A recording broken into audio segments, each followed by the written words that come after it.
Hello, welcome to Rambling Ronnie's podcast. This is a place where I, Ronnie, talk about true crime, unsolved mysteries, and whatever else I feel like talking about. Please follow along on social media and subscribe wherever you listen. This episode, I will be discussing two cases that are similar in nature. Both involve two women who participated in helping violent, offending men escape from prison and go on the run. There is speculation on the level of willing involvement of one of the women, and one of the women's involvement ends in tragedy. So, what led me to wanting to discuss these cases? I had seen an episode of Unsolved Mysteries, specifically Season 7, Episode 20, and found the story of Bobbi Parker in the episode compelling. As I was doing research, I then heard the story of Vicky White in the news. The parallels between the two women were very apparent, and so I wanted to discuss these women and what could have caused them to make the choices they did. The first case involves a woman named Bobbi Parker, the wife of a deputy warden of a prison. She was abducted by a prisoner and not found until over 10 years later. The second case involves a woman working in the prison system named Vicky White, who helped an inmate to escape and went on the run with him until they were found nearly 2 weeks later.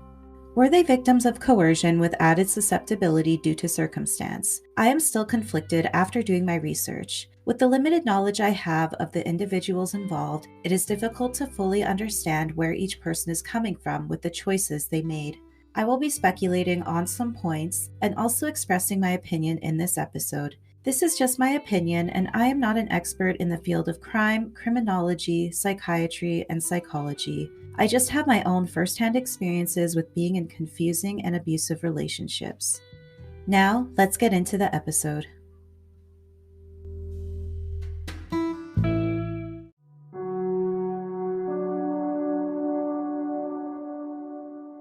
First, let's discuss the case of Bobbi Parker.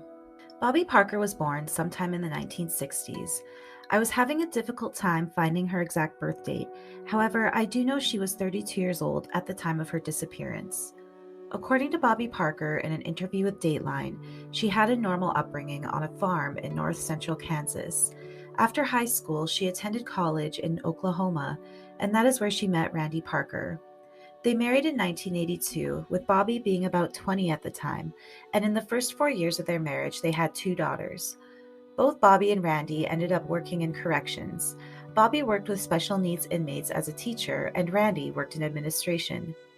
Bobbi at one point had received a Teacher of the Year award, and Randy also achieved success with obtaining a job as deputy warden at the Oklahoma State Reformatory in the small town of Granite, Oklahoma. The family relocated to the town and moved into a house that was just outside the walls of the reformatory. I want to take a second to discuss the new scene that we are in. Granite is a small town located in the Midwest region of Oklahoma in the area of Greer County. For those who don't know, Oklahoma is a state in the United States and is bordered by Kansas to the north, a small area bordering Missouri in the northeast, Arkansas to the east, and Texas to the south, with the panhandle of Oklahoma in the west bordering New Mexico. The population in 2022 was 1,628, down from 1990 when the population was 1,844. Granite was named as such because it was built at the foot of the Wichita Mountains that contain granite. One person of note who is from Granite is a Major League Baseball catcher named Mike Brumley. And now the Oklahoma State Reformatory. This facility was built between 1909 and 1910, beginning its housing of inmates in the year of 1910 with the hope of successful reform.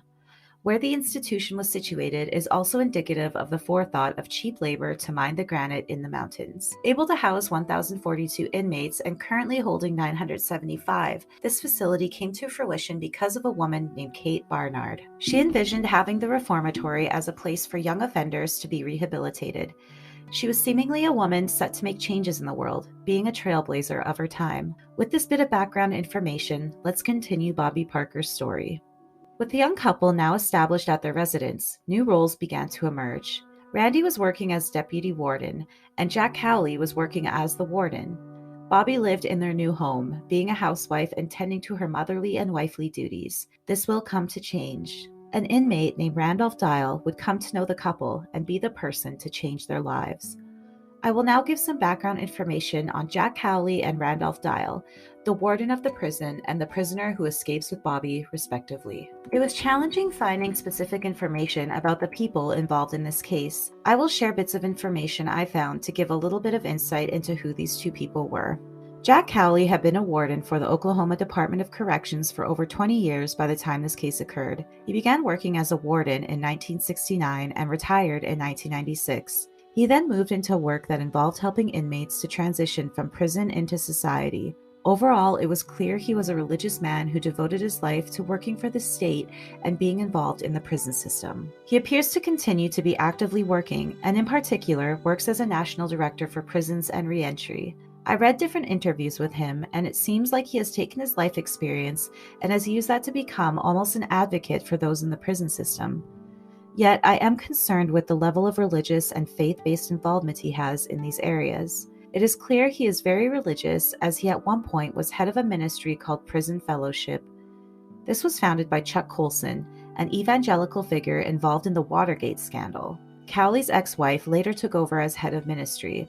She had a small scandal that involved her being arrested and charged with trespassing when she went to a prison and distributed political pamphlets by handing them to visitors and putting the pamphlets under windshield wipers of cars.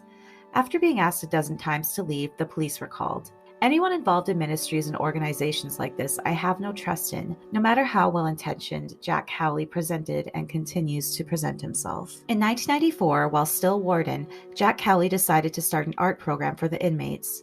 Randolph Dial was an inmate at the reformatory, sentenced to life for a contract murder.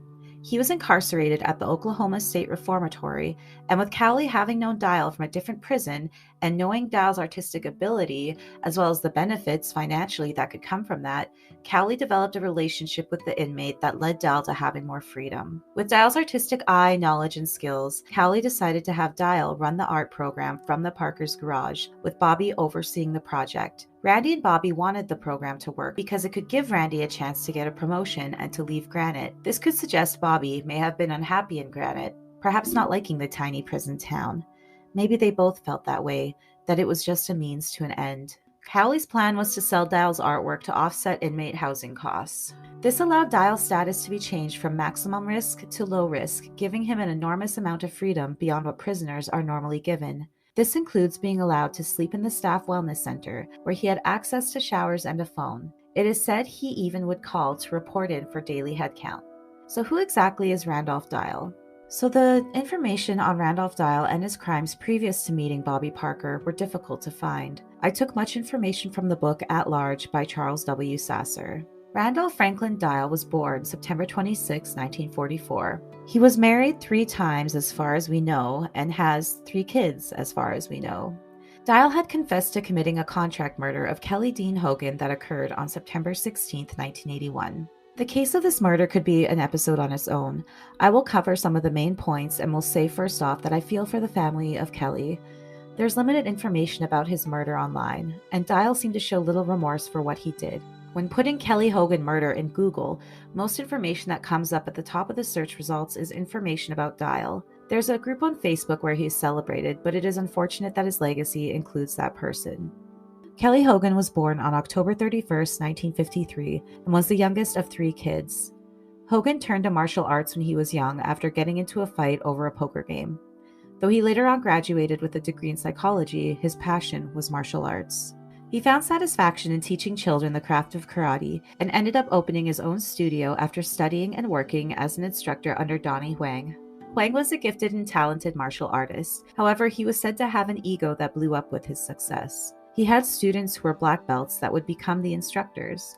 One was Kelly, who clashed at times with Huang.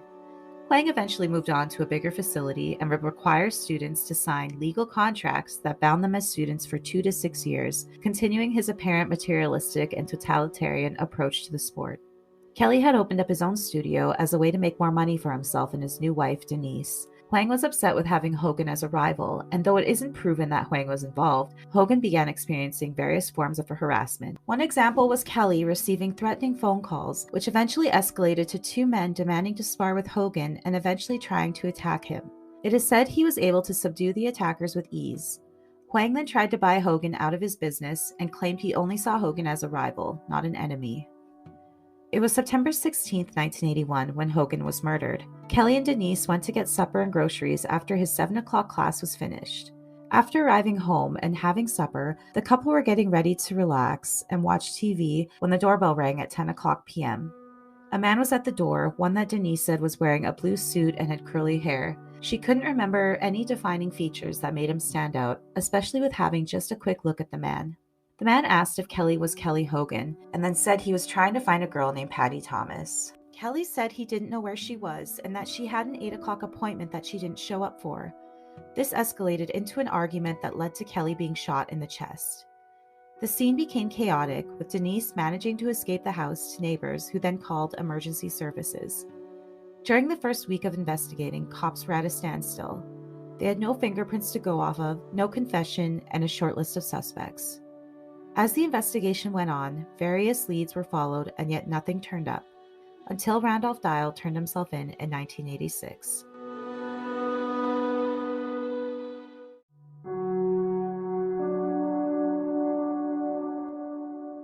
Dial claimed that he was paid $5,000 to kill Hogan and that it was a former student who was upset over being corrected during a class. However, he said this among his other claims of being hired by politicians who were involved with drugs, as well as being hired by the mafia. Randolph Dial had turned himself in after several years, and part of this, it is speculated, is because Dial wanted the attention.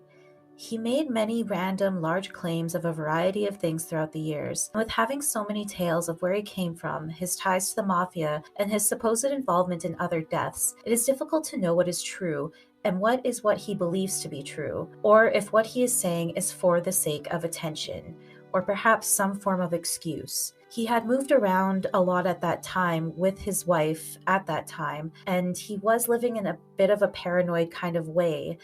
And so it could have been possibly something to do with that paranoia of thinking the mafia was after him, or because he wanted some form of attention. And so this was a way to get it, whether it was a positive or negative form of attention.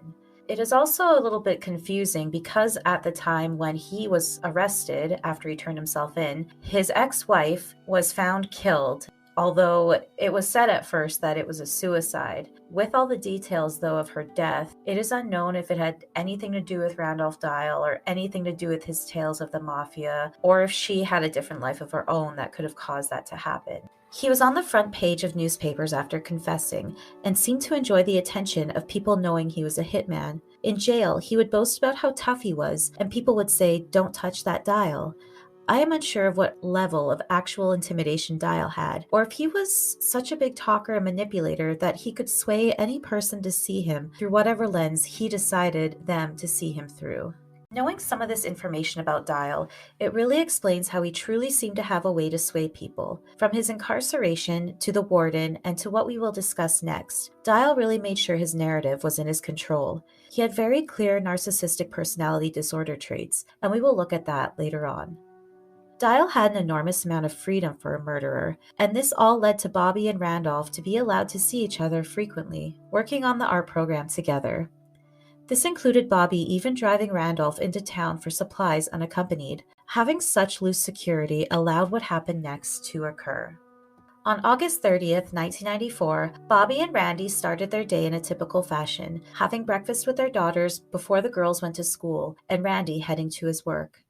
During the subsequent investigation, one of Bobbi's daughters told investigators that they saw her mom crying that morning, and when asked about that by authorities, Bobbi said she had been arguing with Dial.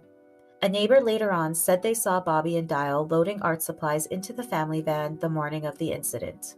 Bobbi claims that morning she was at home when she suddenly became woozy and ill. She then realized Dial was in her home. Bobbi claims that, quote, "He was there, pulled me up, then my legs went out from under me," end quote. Then, when she came to, she was driving and Dial was on the floor holding a knife up to her. Blood was on her arms and legs, though it is not clear where the blood came from. Dial instructed Bobbi to drive to a store where he purchased supplies and allowed Bobbi to make a phone call to her mom. Bobbi claims she hoped the call would be traced, but it did not happen. At the time, her daughters were 8 and 11, and Randy approximately 33 to 34. He was devastated, and the community came together to spread yellow ribbons and hold prayer vigils, and a large manhunt was searching for the escaped inmate and his hostage. Meanwhile, according to Bobbi, Randolph had connections to get a gun and money, and he rented a motel room. There, he bound Bobbi's wrists and ankles and beat her with his belt. He would threaten her, saying things such as, "This is nothing compared to what the people I know can and will do to you." They left the hotel and then began their 10-year journey together in Texas, moving a few times and finding random work at chicken farms. On April 19, 1995, the Oklahoma bombing happened. This took resources away from Bobbi's case, and she was left alone with Dial for the next 10 years. They lived together as a couple, going by the names of Richard and Samantha Deal. It is difficult to accurately describe what happened in these years. Bobbi maintains that she was abused, including being raped and forced to take drugs over the years in order to keep her complacent. Even the timeline of where they lived and worked is very vague. It is said they traveled to Fort Worth, Houston, and Galveston in Texas. Without any court transcripts freely available, there are only few public accounts of witness testimony of interactions Bobbi and Randolph had with other people. Bobbi has maintained one story, but has not publicly fully described the entirety of her experience, and everything she has shared has a level of skepticism of the truth. Sometimes she contradicts herself or says things that are a bit bizarre and difficult to comprehend. There is one witness named Deborah, who was a chicken farm owner who had employed Bobbi and Randolph for a brief period. When interviewed with Dateline, Deborah claims that she confronted Dial about the way he was treating Bobbi as they worked on her farm, and she told him that he could not treat Bobbi that way. He said he could treat her however he wanted, so then Deborah offered for Bobbi to stay with her. Apparently, Bobbi declined, saying this would make Randolph angry. Bobbi also discussed Randolph killing 2 dogs she had and became emotional when talking about this with Dateline. After 5 years in the area they had been living, Dial was fired from his job for non-performance, so they moved to Kamptee, Texas. In 2001, Dial brazenly phoned retired detective Charles Sasser, who wrote the book about Dial that I used as a source for information called At Large. Dial told Charles that he had read the book multiple times and enjoyed it, and then allowed Bobbi to speak to Charles. Sasser claims Bobbi told him she was fine, she was happy, and maybe it was better if her daughters thought she was dead. The phone call was approximately 40 minutes long. It was in 2005 when a tip-off led to authorities finally tracking down Bobbi and Randolph was sent back to prison and Bobbi reunited with Randy. By then, her daughters were all grown up, and though Randy was overjoyed and supported his wife, many were not. Now we will talk about the aftermath of when Bobbi is found. Bobbi was with her family again, and they seemed to try to reestablish a life together, but this would only last for so long. It is my belief that Jack Cowley had possibly experienced backlash from his decision to be so lenient with the security around Dial, and was wanting to punish Bobbi because that would take the heat off of him. I feel also that his devout religious ties gives an additional layer of distaste Cowley had towards Bobbi, with her choosing to run away with an inmate and leave the sanctity of her marriage with her husband, whom is Cowley's coworker. Not only to leave the sanctity of her marriage, but to leave her husband and children to live in agony and sadness over her being gone and not knowing what happened to her, or if she was even alive, as well as anger towards her for perhaps making him appear foolish or for showing him and the judicial system such disrespect. I think it is these layers, some points more of the reason than others, that really motivated Cowley to investigate Bobbi after she is reunited with her family. Only Bobbi and Dial know what level of coercion and abuse were involved in their 10-year time period together, so it is easy to understand how others could not come to terms with the idea of Bobbi living under the man's rule for 10 years and never having an opportunity to leave. This is something discussed more in the trial. Because yes, Bobbi is charged with assisting a prisoner to escape, and a trial commenced on July 5, 2011. This is 6 years after she was found, a total of 17 years since she was first abducted. Bobbi's trial lasted over 4 months, with 80 witnesses and 800 pieces of evidence. Prosecutor Eric Yarborough and Assistant District Attorney David Thomas had the task of proving that Bobbi Parker was complicit in Dial's escape. Richard Darby was the presiding judge, and Parker was defended by attorney Garvin Isaacs. Bobbi pleaded not guilty to the charges, and Isaacs had the difficult task of proving she was in fear for her and her family's life if she were to try to escape. Former prison unit manager Robert Keister explained to jurors during the trial how an inmate's security can be adjusted based on a point system. If there aren't enough points, the warden can be requested to make the call. Dial was the first and only inmate given the title of institutional artist and was given leeway to develop an art program. This had allowed Dial to skirt around abiding by prison rules and schedules. Cowley had put Dial in charge of the art program and had it located in the Parkers' garage with Bobbi overseeing. Isaacs insisted that Bobbi would not do anything to break up her family and questions the testimony of the witnesses that claimed to see Dial and Parker looking cozy together. Jack Cowley testified he saw Parker and Dial on the Parkers' front porch swing. This was also said by other inmates and a crew supervisor at the reformatory named Danny Ellis. He claimed he saw Parker and Dial drinking coffee on the porch swing together twice per week, and also said that Parker wore the pants in her family, which is an old expression meaning she was stern with Randy and the children. I'm not sure how he observed that or if it was rumor based on something witnessed or overheard. She was also accused of having had inappropriate relationships with inmates at other prisons back when she would teach. One inmate claimed Bobbi had sex with him, but then later said it was just a fantasy. It was also claimed that some people saw Parker and Dial going into the wellness center together, the place he would be allowed to sleep and spend time in. Oklahoma State Bureau of Investigation agent Robert Williams was on the witness stand for 14 days. He had to identify the enormous amount of pieces of evidence collected from the mobile home that Dial and Parker were living in. He also included testimony about Parker's answers to questions they had during the investigation that confused him, and frankly made Parker look bad. When asked about sex with Dial after condoms and a vibrator were found, she claimed they never had sex and she wasn't sure if he could have sex. She also never claimed she was raped, according to Agent Williams, though he conceded that they did not ask her if she was raped. She apparently also doubled down, saying the condoms were used by either her or Dial with other people, and the vibrator was a gift from a friend. These suggestions are confusing, as it implies she had a social life and some level of freedom. Bobbi was set to testify in her own defense, but Isaacs changed their plan. I read different reasons why on different articles. One was his concern about Bobbi's trauma. One reason said it was because he thought everyone was tired.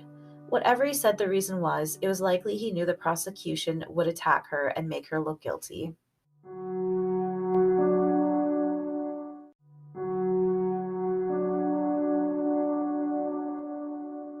It didn't matter in the end. As the jury deliberated, they seemed to take their time asking questions and going through the evidence. They finally requested to be shuttled to the prison, where they could gauge the distance of the house to the prison and be able to see the location in person. This seemed to help the jury to make their final decision. Bobbi Parker was found guilty and sentenced to 1 year in prison at the request of the jury. With time served, she was released 6 months and 16 days later on April 5, 2012. Authorities spent $66,814 on the trial, including witness fees, court costs, and almost $27,000 for juror costs. For Parker to buy a transcript of her case, she would need to pay $100,450, and copying exhibits would be $850. As a reminder, there were 800 pieces of evidence. It wouldn't have been feasible for her to pay for all of that for an appeal. This has been one of the longest and most expensive trials in Oklahoma. So, is this justice? I think of Cowley having 2 tip-offs and deciding not to contact the FBI. I think of how he facilitated the ease of Bobbi and Dial leaving. Yes, it was a mistake, and one that he seems to not have the same level of public shaming for as Bobbi. She lived with Dial, there was no report of them committing any crimes together, and she could have been abused by Dial, yet Cowley did nothing until the tip-off in 2005. I'm sure the humiliation plays a factor, and perhaps this was his way of getting back at Parker and Dial for taking advantage of his kindness and trust. I am conflicted if I think the time and money spent on sending her to jail was necessary, and I don't understand what swayed the jury when it sounded like they felt she already served her time with her own humiliation and shame. At the same time, I can't fathom helping a man to escape and run away to live a slum life working on chicken farms, in particular a man who murdered for no reason except money, and a man who is known to be a big talker who embellished every story he told. Then I think of Bobbi and how, yes, she was an adult with kids, but I wonder if she had a bit of a sheltered life. Did she long for passion, to do something exciting, and to have someone who wanted her and made her feel like she was beautiful? Was she in a marriage that seemed a bit stale, though Randy seemed to do his best to provide and be there for his family? I obviously don't know anything about her relationship with her husband and what happened with Dial, but I wonder if she could have been led astray if she was having those kinds of thoughts and desires. So where are we today? Bobbi and Randy and their family have lived a quiet life out of the media since her release. 2 years after being captured, Randolph Dial died as an inmate. On July 13, 2007, Randolph Dial died at the age of 62 from illness. He had maintained ever since being captured that he held Bobbi against her will. There was one point during the period when Bobbi was with Dial that he had suffered from a heart attack. She insists that she was fearful to leave or seek help because of Dial's ties to the mafia. This may sound ridiculous, yet if you read the book about Dial, everything he talked about involved the mafia and real people who actually were involved with the mafia. I may do a separate episode reviewing the book and discussing the people and events that took place in this intricate web that surrounds Dial.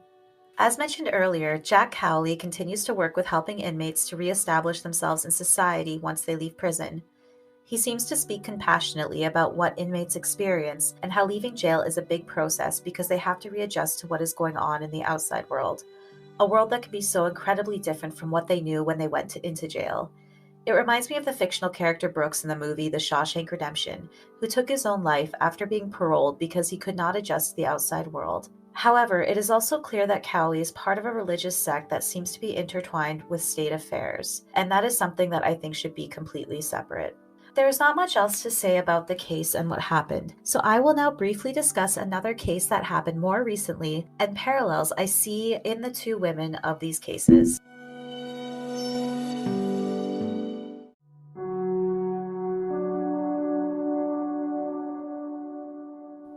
Now I will talk a bit about Vicky White. This case was one that I could not find a great deal of information on, so it will be more of an overview. Vicky White was a woman who worked in corrections, generally working as someone who transported inmates to various locations or appointments, etc. She was on her last day before retirement in April of 2022 when she, unlike Bobbi Parker, unquestionably assisted Casey White, an inmate charged with murder, to escape. I say was because sadly this case ends with the death of Vicky. Though this has a vastly different ending, I can see parallels with these women and why they made the choices they did.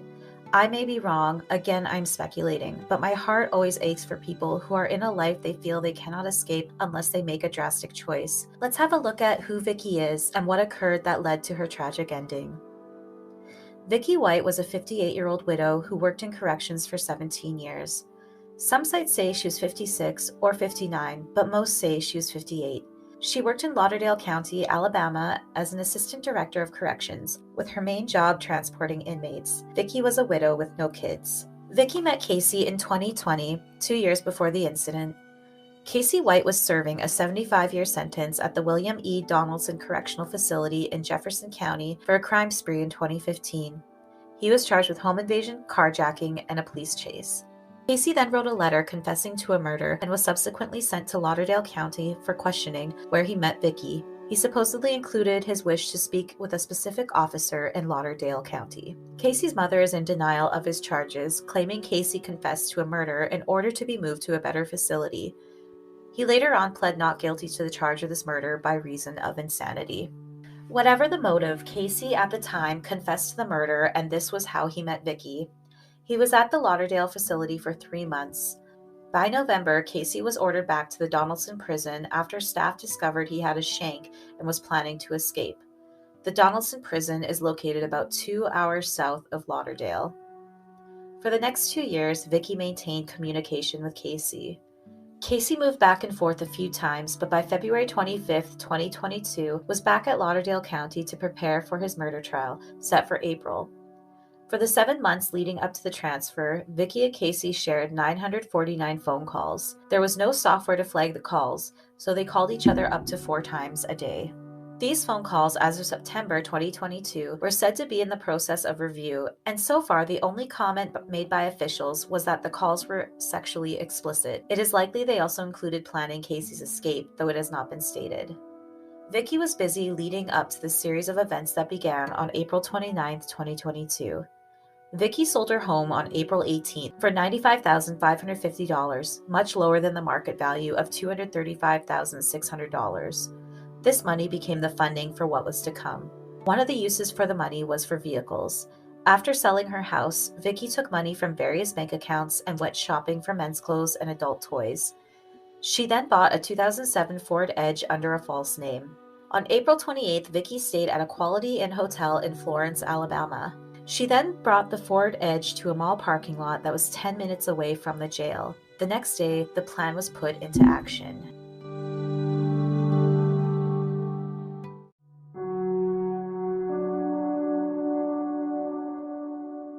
On April 29, 2022, Vicky White helped Casey White to escape prison. In the morning, Vicky left the facility with Casey under the guise of taking him for a mental health evaluation, and afterwards would be getting medical attention as she felt unwell. This gave a small window for them to leave town. By 11 o'clock a.m., Vicky's abandoned cop car was found in the parking lot where the Ford Edge was left. The next 11 days involved movement and switching of vehicles, all on a half-loose plan to confuse and evade the cops. However, they showed little sophistication.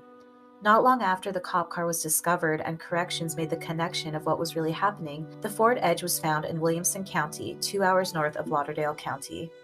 The couple was now in their second civilian vehicle, a Ford F-150 pickup truck. Here's a small timeline of the days leading up to the eventual capture of Casey White. By May 1st, there was a $10,000 reward offered for information leading to Casey's arrest. Vicky was considered missing and endangered. This changed by the next day, May 2nd. A warrant was issued that charged Vicky with permitting or facilitating an escape of an inmate in the first degree. May 3rd, law enforcement included a $5,000 reward for capturing Vicky White. An additional $5,000 was added to each reward by Governor Kay Ivey. At this point, the couple had driven to Evansville, Indiana. This is 175 miles, or about 281 kilometers north of Williamson County, Tennessee. This is where they switched to the Cadillac car. It was at this time when they were in the car wash, washing the truck before making the exchange. Images from this were shared on the news as they were still on the run. James Stinson, the Wineback car wash manager, had been credited for being of great assistance by catching Casey on surveillance and notifying the cops right away. May 4th, the truck was towed from the car wash, and Vicky was officially removed as an employee with Lauderdale County law enforcement. May 9th is the fateful and final day for the fugitive couple out of their 11-day escape. At this point, they were in a motel in Evansville, and they paid a homeless man to rent the room for them. This was corroborated by the man when he was arrested on unrelated charges. At this point, the cops had released footage of the couple in the car wash and were on the lookout for a Cadillac. A cop in Evansville spotted the Cadillac at a motel and informed the police. They began to do surveillance on the motel when they spotted Vicky, donning a wig, and Casey leaving the motel. The cops followed the couple, and clearly knowing they were pursued, they ended up driving into a field where their car was rammed and flipped by pursuing law enforcement. Vicky had called 911 during the chase, claiming she had a gun to her head. It has also been stated that she was overheard demanding Casey bring them back to the motel before she eventually shot herself. Casey quickly surrendered, asking the cops to help his wife. He admitted that he was planning a shootout with police and to commit suicide by cop. Nothing could be done for Vicky. She had sealed her fate. After this, Casey was eventually transferred back to Donaldson. This is where Casey continues to reside. In July of 2022, Lauderdale County District Attorney Chris Connolly ruled that Casey White should be held responsible for Vicky's death because she died while he was committing a felony. As for his previous charges, Casey's trial for the Ridgway murder was set for December 12, 2022, but was postponed. On October 12, 2022, Casey White pled not guilty to the felony murder charges related to Vicky's death. It has been announced that the state will not seek the death penalty in either case. The decision was made after consultation with Connie Ridgway's sons. If convicted, Casey will face life without parole.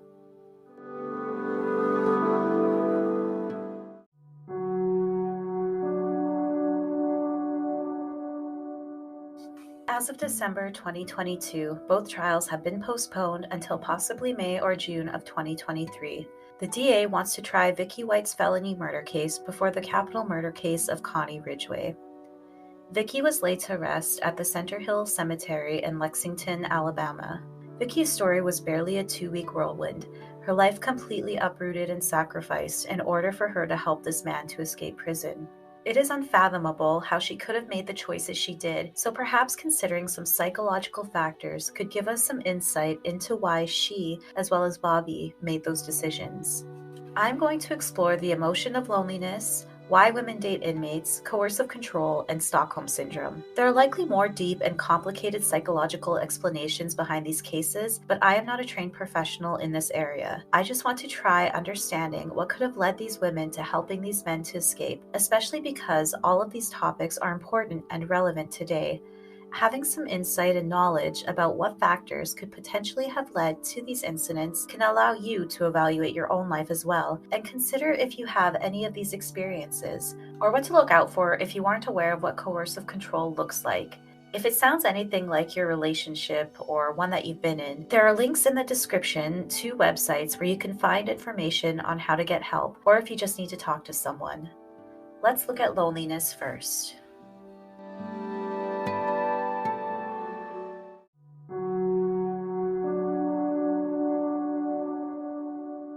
Loneliness is a feeling of being alone, isolated, or distant from people. It can be a temporary feeling or something that lingers long term and can have varying causes.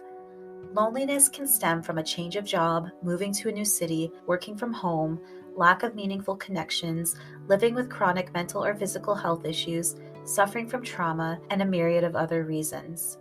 Some of the foundations of the isolation from others can stem from low self-esteem, as well as having social disorders or phobias that hinder a person's ability to make meaningful connections. Part of this can include not wanting to be upfront with sharing information about themselves with peers, and this can create a barrier. Poor decision making is one of the many negative effects loneliness can have on people. This can be because loneliness leads to feelings of distress and of being lost, helpless, empty, anxious, abandoned, not feeling understood by others, and general fear and sadness. It can be surmised that these feelings can create a stir of emotions in a person that can cloud their judgment. We can see many reasons listed that could be related to Bobbi Parker for her potentially experiencing feelings of loneliness. Moving to an unfamiliar place that is away from family and away from the life they had begun creating, uprooting their life for her husband's career, being in a small town, and living right outside the walls of where her husband worked, and not having any separation of her home life and the prison life, may not have allowed Bobbi to have a sense of privacy or a sense of her own space and autonomy. Feeling isolated in that sense can lead to loneliness. She may have made bad choices because she felt isolated, alone, unable to relate to many of the people around her, and did not have a sense of freedom. For Vicky White, she was experiencing living life as a widow, seemingly living a life of routine and getting closer to her retirement. Perhaps her and Casey bonded over having the same last name, and she began to have a secret sexual desire towards him as the relationship grew. Maybe it felt like this was the time she wanted to experience being rebellious, wild, and free, and to unleash a side of her that maybe she repressed. Of course, none of that may be true, or maybe they did experience loneliness, but for reasons we will never know. This coincides with why women choose to date or be intimate with people who have committed crimes, and many drawn to men who have committed murder. Why women date inmates. What are the reasons behind women choosing to date inmates, and why do some of them go on to commit crimes with or for the inmate? I will cover a few quick points to think about when asking this question.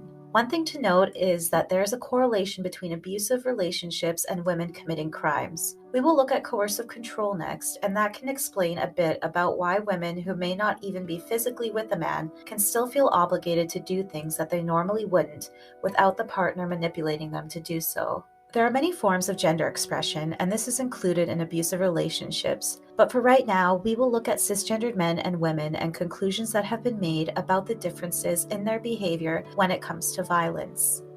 In general, men are more likely to express their aggression directly, which means that they are more likely to use physical violence and abuse. Part of this can be contributed to the traditional masculinity ideology. This ideology is the upholding of values of anti-femininity, achievement, avoidance of the appearance of weakness, adventure, risk, and violence. These are what are considered to be masculine and manly. However, this ideology has created toxicity in society that suppresses men from being able to express themselves as they want if it falls under the realm of feminine and weak. With some men being bullied and abused because they don't fit the idea of masculine, a new problem is created because some of these people will go on to perpetuate the ideology or to act out because of their suppression and abuse. Or they could end up developing antisocial personality disorders. Antisocial personality disorder is part of the DSM-5 personality disorder clusters, specifically Cluster B.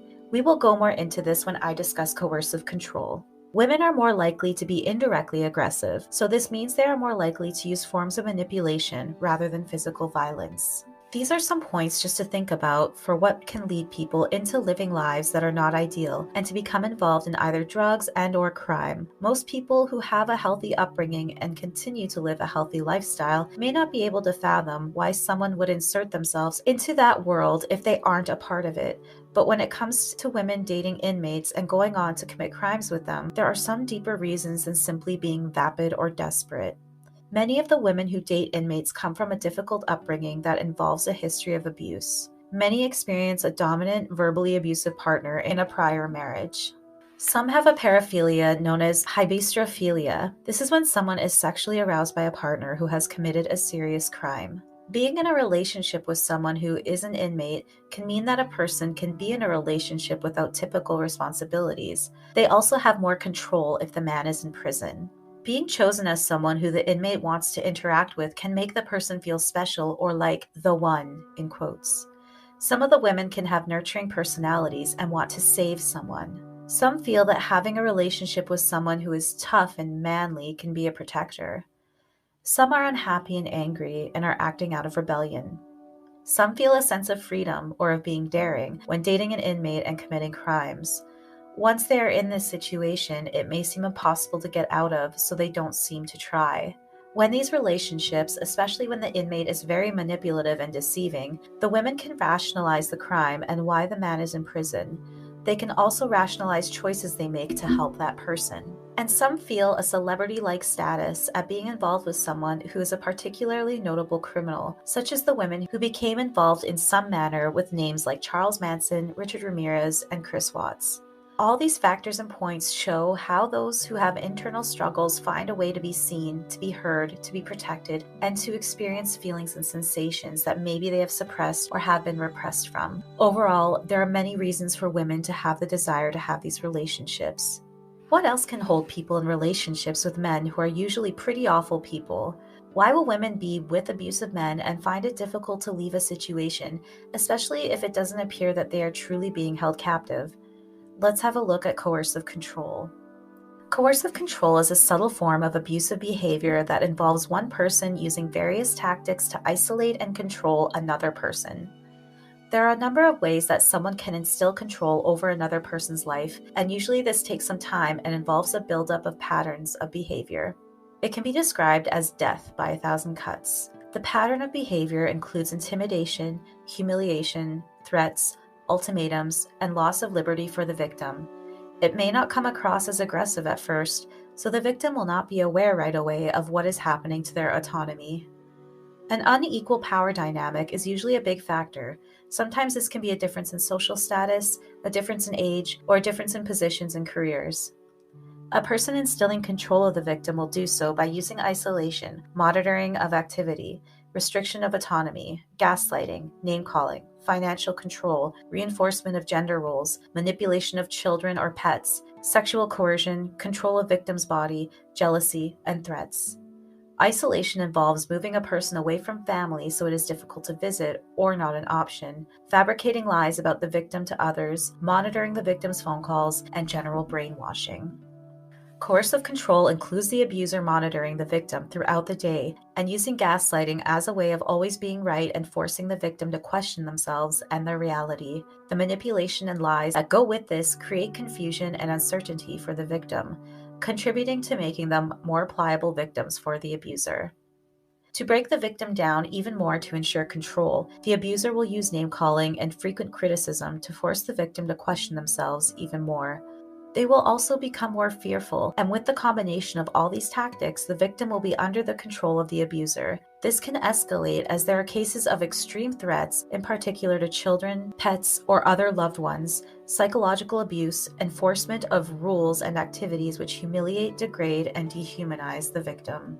The victims can also be forced to participate in illegal activity. This can encourage self-blame and prevent the victim to disclose the crime and situation to the authorities. This abuse impacts a survivor's sense of safety, identity, autonomy, and their attachment to others. Victims continue to be isolated after escaping abusers because the complexity of their experience and the needs for recovery are misunderstood and unmet. Narcissistic personality disorder has been associated with people who are coercively controlling. Narcissism is one of the 4 recognized cluster B personality disorders in the DSM-5, which is the Diagnostic and Statistical Manual of Mental Disorders 5th edition. The DSM-5 is a diagnostic tool used by psychiatric and psychological clinicians to diagnose patients who have mental health disorders. From Healthline.com, quote, "A personality disorder is a mental health condition that can lead to consistent, long-term, and unhealthy patterns of thinking, feeling, and behaving," end quote. People who are diagnosed with narcissistic personality disorder display the following behaviors and traits. They have an inflated sense of their own importance and believe themselves to be superior beings. They're usually arrogant, entitled, and believe they are above the normal rules of society and therefore deserve special treatment. This includes an excessive need for admiration. They have fantasies of power, wealth, and omnipotence. With this self-centered behavior, they lack empathy for others, are callous, and will exploit their victims. On the other side, they are charming and engaging, and so people may not recognize the disorder in the person. This resonates so much with what we know about Randolph Dial. His whole life is filled with question marks, with his knowledge of things many people didn't know in regards to the mafia and Kelly Hogan's murder, yet none of it added up or made sense. The way he carried himself in the prison allowed himself to obtain so much freedom, reinforcing his sense of entitlement and ego. He had his whirlwind relationships, seemingly full of passion, yet mixed reports of what it was like to be with him. Women who experience intimate partner violence, or IPV, can have post-traumatic stress reactions. This includes substance abuse, depression, anxiety, sleep problems, and thoughts of suicide. IPV can be physical, sexual, and psychological. However, some people have developed Stockholm Syndrome when in extreme situations. So what is Stockholm Syndrome? Stockholm Syndrome is an emotional response to abuse and hostage victims. The victims have positive feelings towards the person who abused them or held them hostage. As the victim has close contact with the abuser, over time they can feel sympathy for the abuser and feel like they have an attachment to them. That can lead to identifying with the abuser, as well as their agenda and demands. They support the abuser's behavior and reasoning behind it, and believe they can see the humanity in the abuser. The victim may make little to no effort to escape. The victim can even develop negative feelings towards law enforcement or anyone who tries to rescue them. They may even believe the authorities don't have their best interest at heart. As I mentioned, this can develop when a person is in extreme situations. This is a form of a coping mechanism. Some key factors that can increase the chances of a victim experiencing Stockholm Syndrome include being in an extreme situation for a long length of time, being in a shared space with the abuser that has unfavorable conditions, if the victim is dependent on the abuser, when the abuser makes threats to the victim but then mercifully do not carry them out, when the victim hasn't been dehumanized. After being separated from the abuser, the victim can experience a range of emotions about the situation. They can feel embarrassment about their emotions towards the abuser, confusion, guilt, and difficulty trusting others. If Bobbi Parker did experience a form of Stockholm Syndrome after spending years of being with Dial, there are points we can see for how that could have come to be. If he did indeed threaten her, in particular because we know he had a grandiose way of talking about his dealings with the mafia, she could have truly felt afraid. But after time, with him deciding not to harm her, perhaps she grew comfortable with being with him. After being caught, her behavior and recounting of events were unclear and didn't fully make sense. This all could be a stretch, but I am considering if this was a possibility, as well as the appearance of their relationship. Did she believe she was in love with him? Did she help him escape because she did develop feelings for him and was hoping to start a new life together? When I look at all these factors, it is clear that there are many layers to what could have driven these women to make the choices they did. It is impossible to know why without asking them and having them explain, and it's incredibly difficult to speculate when I know virtually nothing about their upbringing and life experiences. Having insight into their past relationships and their upbringing would be incredibly illuminating. There are also much more in-depth psychological aspects to these women that I am not educated in. I could be completely off with my musings, but I know I felt surprised and a bit jarred when first hearing these cases. I imagine many people have and are quick to make judgment on their behavior. Again, this is why I'm speculating and wondering why these women would go down these paths. Because of my own past experiences, I empathize very much with women who fall under the sway of someone who causes you to live a life and make choices that you never thought you would. It is heartbreaking to think of the possibilities of what negative past experiences could have affected their perception of the situations they ended up in, or if they just had feelings of being trapped and sought some twisted yet justified form of freedom. Justified in their minds because they want to live a certain kind of life and not be in a world where they are unhappy. Coercive control, Stockholm Syndrome, and having deep emotional turmoil seem to all play some kind of role in these cases. Looking at Bobbi, one can speculate that maybe she was experiencing loneliness being in an unfamiliar place, living directly outside her husband's work that is an actual prison, perhaps not having the same physical closeness with family and friends, losing closeness to her husband from all the major life changes they experienced, or maybe an undiagnosed mood disorder. This can be seen with Vicky as well, maybe experiencing loneliness after her husband died and having the realization of the fragility of life and inevitability of death. Could this spiral, seeing herself in a job she has always been doing for years and not having the life experiences she always sought? Did they both have feelings of being trapped? Did they have negative past experiences that they were able to open up about with these incarcerated men?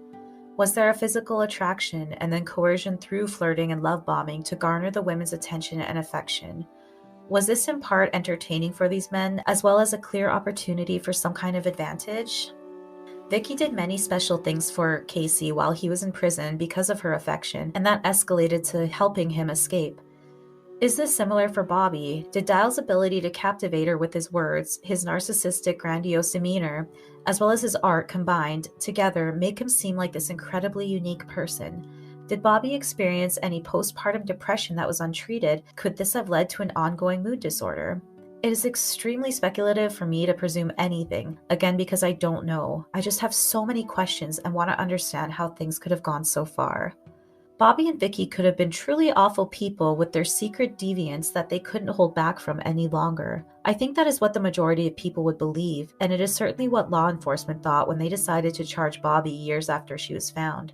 And though I feel conflicted, it does appear very likely that Bobbi left willingly, and it is absolutely proven that without a doubt Vicky participated in a very obvious way with helping Casey to escape. But in my heart, I still feel like there are many deep, complex layers that would really explain why they made their choices. There is random information coming from various angles when it comes to these cases, and so I'm interested in hearing what the listeners' thoughts are. One thing that I want to convey is that no one can know what people are experiencing when they are in abusive relationships or are spiraling in their lives and are clearly making very bad choices. I know for myself, I look back at my younger years and some of the bad relationships I was in, and I can't put myself into that frame of mind again. But I understand why I was where I was, and I'm kind to myself now for making poor choices. Thankfully, I never went down the route these women did, but it is sad to think that maybe if they had different supports and outlets, that they would be in a different place today. These women did make bad choices, and though we can't say exactly what happened, I hope everyone can take away more of an objective way of viewing cases that may seem black and white but aren't. The human mind is a complex thing, and being a vulnerable person can cause someone who normally wouldn't make certain choices to make them. I hope that the world becomes a place where we can take coercive control more seriously, and where humans overall can find safety if they're ever in a situation they feel they cannot escape. But this isn't simple. Some people don't know that they are in a situation that they can leave, or that they deserve to have a chance at living a better life. Some people stay where they are comfortable, even if they are unhappy and are being hurt or controlled. I hope that more people can have better access to support, so if they are experiencing any kind of mental health issues or home life issues, they will be supported by the right people, rather than struggling alone and developing low self-esteem. Not having confidence and love for yourself can lead people to making bad choices, such as turning to the comfort of a random person who gives you the attention you desire. Red flags completely ignored because all you know is that this person has shown interest in you and has expressed that they think you are special in a way that no one has ever expressed to you before. This includes men and their experiences with toxic masculinity. Growing up in environments of being belittled, shamed, and forced to not have emotions because of those traditional male values can contribute greatly to men who act out violently or who end up becoming a person who does not experience empathy or sympathy and will use and abuse people around them. Changes in the world won't happen overnight. And there would be a whole conversation on how to apply the idea of more people getting mental health help. But I hope the gradual shift of humans evolving into more compassionate people will happen. And perhaps more equality, less poverty, better access to education, and access to various forms of healthcare can create a world with less factors that will cause people to become abusive, violent criminals.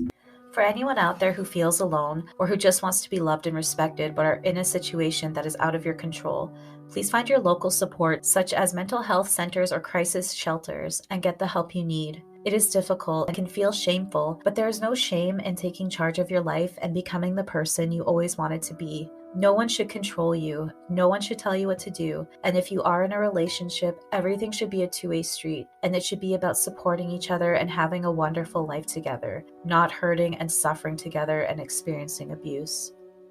If you need help in Canada, check the show notes for information to reach out for crisis supports, including gender-based intimate partner violence and mental health supports.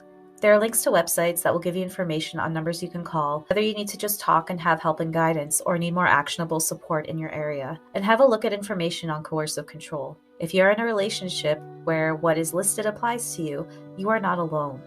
You can reach out for help, and though it may be difficult, no one deserves to be controlled and held captive by invisible chains. I also list my sources in the description if you want to see where I found my information and if you want to do some deep diving of your own on these subjects.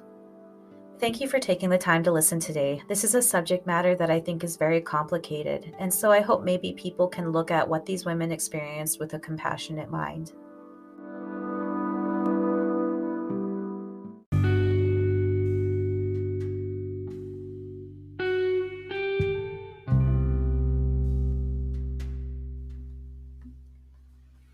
Please make sure to subscribe and follow wherever you listen, as well as check out my social medias and give me a follow. You can find me on Twitter at Rambling RONI, Facebook, Instagram, Rambling Ronnie's Podcast, and you can email me with any case, movie, or whatever topic suggestion that I can ramble about at ramblingronniespodcast@gmail.com.